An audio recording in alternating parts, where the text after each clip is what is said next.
outfit check.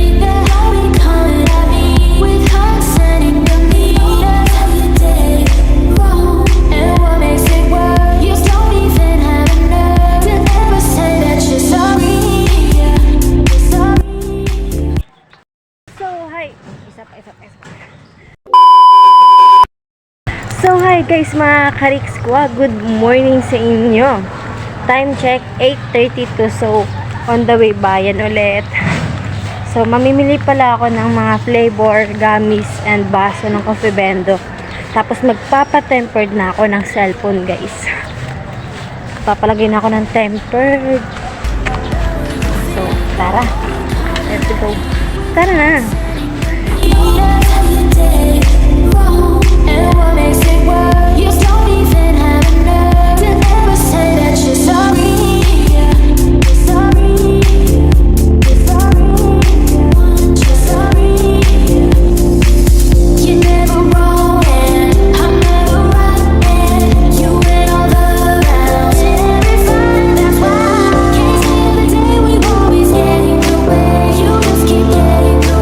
So ayan mga ka-Rick Squad, nandito na tayo sa bayan at bago ako mamili, dumaan pala muna ako dyan sa ukay-ukay. Halagang 35 pesos pala yung mga nandiyadyaan, nakasabit man or nasa lapag.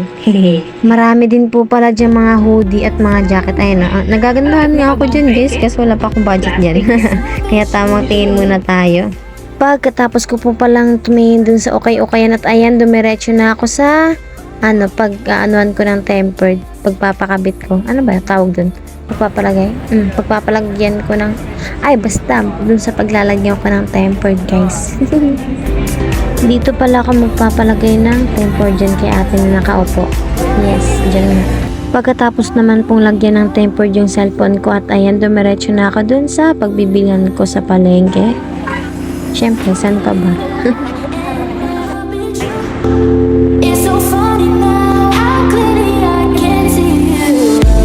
May nakita nga ako dito at ayan, shoutout sa Gian, ba't di ka pumasok? O, diba? Siya lang pala dyan mag-isa at may binili siya dyan sa tindahan.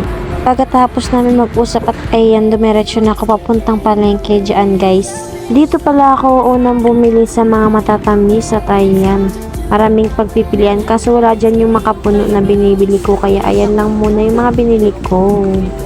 Ano ba yan? Puro yan.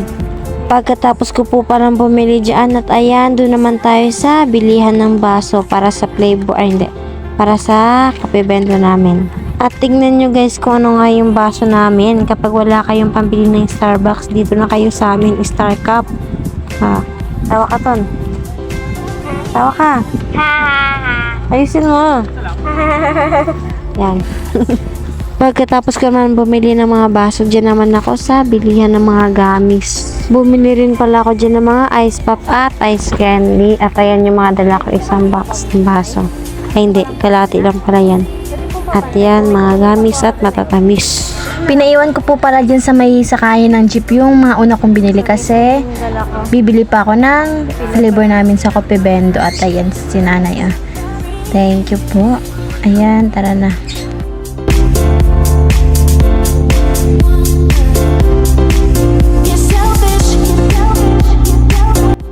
Nandito na nga ako guys sa Dan and Bliss at dito ako bibili ng flavor namin sa Coffee Bendo at ayan.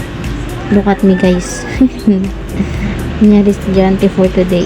Ayan, nilabas ko yung listahan at tinignan ko kung ilang flavor ba yung bibilihin ko dyan.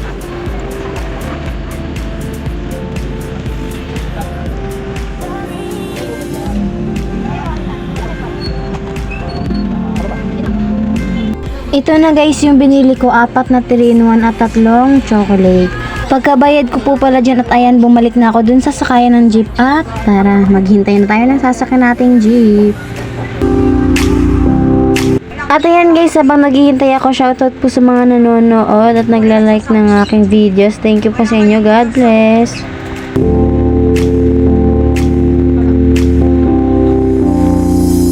Nakasakay na rin pala ako dyan sa jeep guys at hinihintay na lang natin na umalis. Pagbaba ko po pala dyan sa natibidad at ayan, thank you po sa mga tumulong sa akin kasi guys, nahirapan ako ibaba yung box.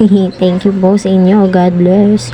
At yan, hinihintay ko na nga lang dyan guys, yung kapatid kong lalaki na sunduin ako dyan sa gate ng natibidad. Tinawid ko po pala muna yung mga dala ko kanina dyan sa kabila para dyan na lang kami magkikita sa may gate.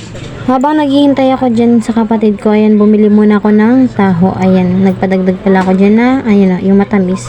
Dumating na rin pala yung kapatid kong lalaki at ayan no, nakakunot noo pa yan. Siguro kagigising lang yan. Ay hindi, may na, papasok pala yan panghapon guys. Kaya siguro nagre-ready na siya kanina.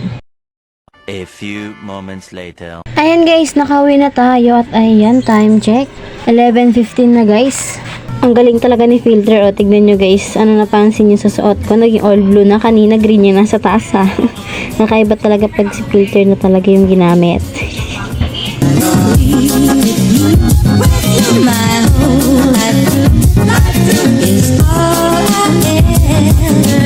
At hanggang dito na lang mga ka-Riks ko. Thank you po for watching. God bless.